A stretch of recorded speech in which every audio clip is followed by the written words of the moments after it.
Have you ever received letters from an older gentleman who for some reason has a keen interest in you? Sophie can relate. Have you ever literally taken a full-blown philosophy course through the mail and through a dog who literally relays messages to you from said older gentleman? Sophie can relate. Have you ever followed this dog across your entire town to a lake and then literally jumped into a rowboat, rowed across that lake, and then broke into someone's house? Sophie can relate. Have you ever found solid evidence that your life is nothing but a plot written by a dedicated, maybe over-dedicated father? Sophie can relate. Did your 15th birthday party include underage sex, teenage pregnancy, exploding cakes, and drunken motorcyclists? Sophie can relate. Sophie's World is a book written by Justine Garter that includes an entire course on the history of philosophy. Published in 1991, during the Israeli-Lebanon conflict, this book attempts to combine politics and philosophy to analyze the situation currently going on in Garter's life. Justine Garter was born on August 8, 1952 in Oslo, Norway. He is well known for writing children's novels, though probably not as deep as Sophie's World, and stories from the perspectives of children. Ever the environmentalist, he established the Sophie's Prize, which awards individuals or organizations for working with environmentally sustainable development. Which is odd, because in the over 40 million copies of this book that he's sold, he's cut down roughly 1,260,848 trees. So I hope he didn't give this award to himself. Nonetheless, Garter works some of this environmentalism into the philosophical lectures found in Sophie's World. There are 4 significant characters within the story. First and foremost is Sophie Amundsen, who, for a 14-year-old girl who lives in Norway, is a rather open-minded yet incredibly stubborn individual. Throughout the progression of the novel, she grows from an incredibly flat character to an extremely round character through the knowledge gained by Alberto's philosophy course. Alberto, the philosophy teacher, comes next. He at first appears as a middle-aged man who frequently disappears into the night and sends Sophie letters. Sounds completely normal and not at all predatory, right? Hilda is, now bear with me here, it'll all make sense later, essentially the reader of the original script of Sophie's World. Weird, right? She also believes book characters are real and is a little shit to her dad, who really just wanted to give her a really nice birthday present. Great character right there. General Albert Nag is Hilda's daddy, father. He's the one who wrote the book that Hilda ends up reading, and is probably a little bit insane after composing the metafiction that is Sophie's World. Also, he's a UN general who, for the majority of the book, is stationed in Lebanon. He's a little bit cray-cray. Basically what happens in Sophie's World is this. Sophie gets a little white envelope from a mysterious sender. She attempts to stalk the man, and finds out he's a mysterious middle-aged man who's wearing a stylish beret. Turns out the envelope is a start to a philosophy course, which is now delivered by Hermes, the friendly golden retriever who is somehow trained to carry mail back and forth. Also, he ends up talking. Sophie learns philosophy and develops her own ideas. She learns that free will is pretty important to her. That and how babies think. Sophie meets Alberto. They discover they're in a book, and they're haunted by fairy tale characters and other disturbances created by the author. They plan to escape, and it's all mind-bending until they escape the novel and achieve free will, which is ultimately the main concern of the novel. Throughout the novel, the characters discover themes such as finding yourself in your identity, which is basically all philosophy is about. Challenging ideas and norms. They kinda sort of say, you know what?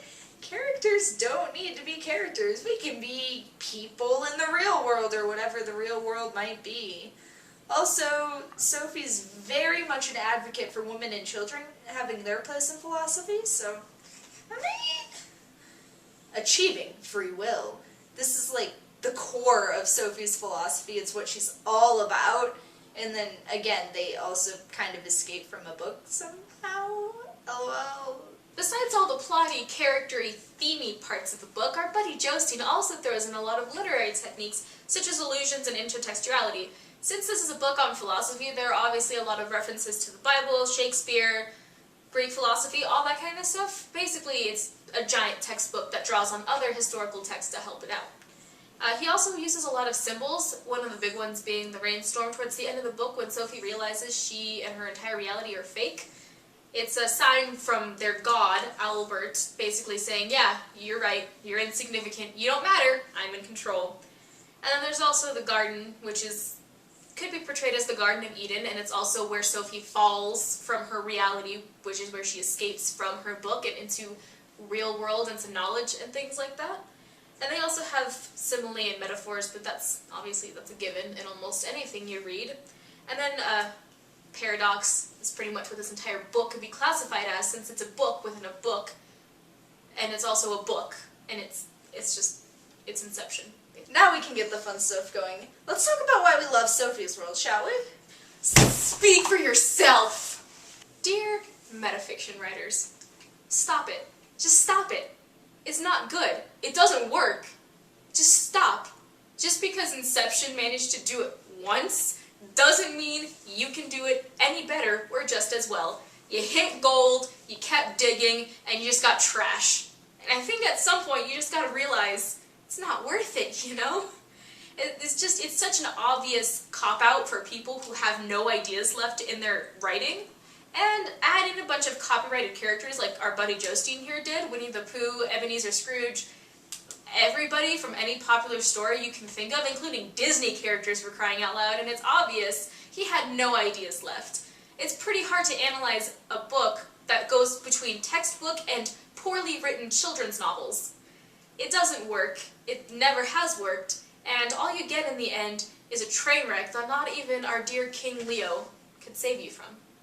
Basically, Sophie's World might be the most generally helpful fiction book I've ever read in my life, and I don't take that lightly because we've got series like Percy Jackson, which got me through a lot of school just because of my knowledge of Greek mythology, and I've won a lot of quizzes and prizes and stuff. That's beside the point.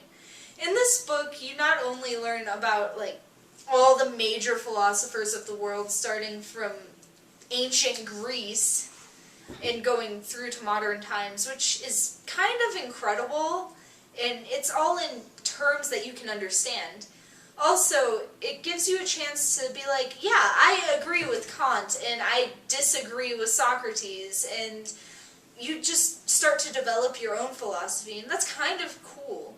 You get to learn more about, like, what free will really means and the nuances of it, and are you ever really free if you might not be sure where you are and what is real, because Sophie and Alberto don't, and they still achieve free will, but they have to fight for it. You've got things like how Sophie's character progresses, and it starts out as this flat, obnoxious, boring character that you hate, and then she grows into this, like, stubborn, independent young woman, and it goes not only along with the Bildungsroman theme, but it also goes with, like, her knowledge of philosophy and the progression of the book, and it's just really cool. You kind of get to see, like, her relationships, and you grow up with her in a way. As you become more knowledge, so does she, and that's kind of the point, because Albert Nag wrote this for his daughter Hilda so that she would have a book on philosophy that she could actually understand, that she could grow with. And in a way, that's what Justin Garter did for us. He writes this so that you can understand it, that you can grow and change and learn. And it's really, really cool.